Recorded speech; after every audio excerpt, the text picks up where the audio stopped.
With Chattahoochee so close to the city where I live, I often find myself simply defaulting to fishing it. I live about 15 minutes to the closest trout water during the winter months based on stocking, and about 25 minutes to the closest year-round trout water. So that's pretty hard to beat. But on this trip, I went to check out the famed Tallulah River in northeast Georgia.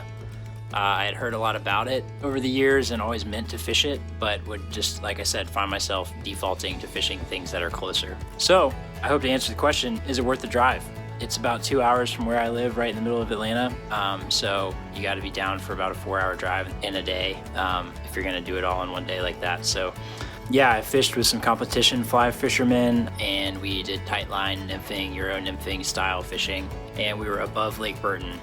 Lake Burton is reputable in its own right as a trophy brown trout, deep water lake fishery, big bass, beautiful homes. So Lake Burton is a really cool mountain lake.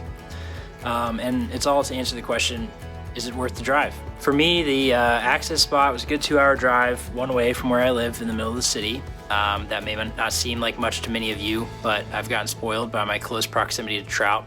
Like many other rivers that are 2 hours from Atlanta, the Tallulah offers something great for the fly fisherman. And I really enjoyed the scenery and felt like I was up in some beautiful mountains. I really liked the tight winding banks, cool flowing water, mountain laurel and evergreens. It was a beautiful place. Being with the competition fly fishermen, I got to see the river as they would, how they really pick it apart in a systematic way. It's not a huge river like the Chattahoochee tailwater, so there's not so much picking apart to do, but they're just really thorough in their approach. I caught a bunch of wild fish, a bunch of wild rainbows, and some stocked rainbows. All right, you're gonna let them go.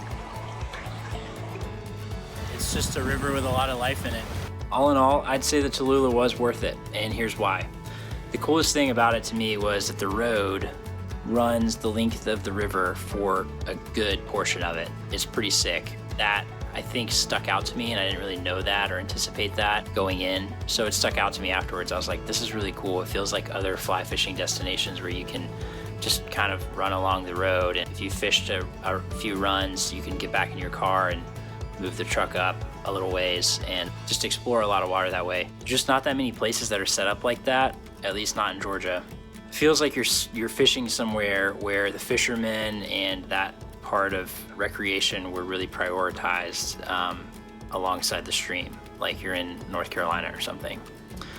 Major cons, I would just say there was a lot of people up there. This was in June, so the word is definitely out that it's a good place to be, and the public knows it. There's lots of bait fishermen and people playing in the river and driving their 4x4 Jeeps around and stuff like that. Man, it's pretty up here though, but it is packed. But I still think it was a great place to change up the scenery from some of your other haunts that you may visit and get on some good fish on public water. So bring your junk flies and get after it.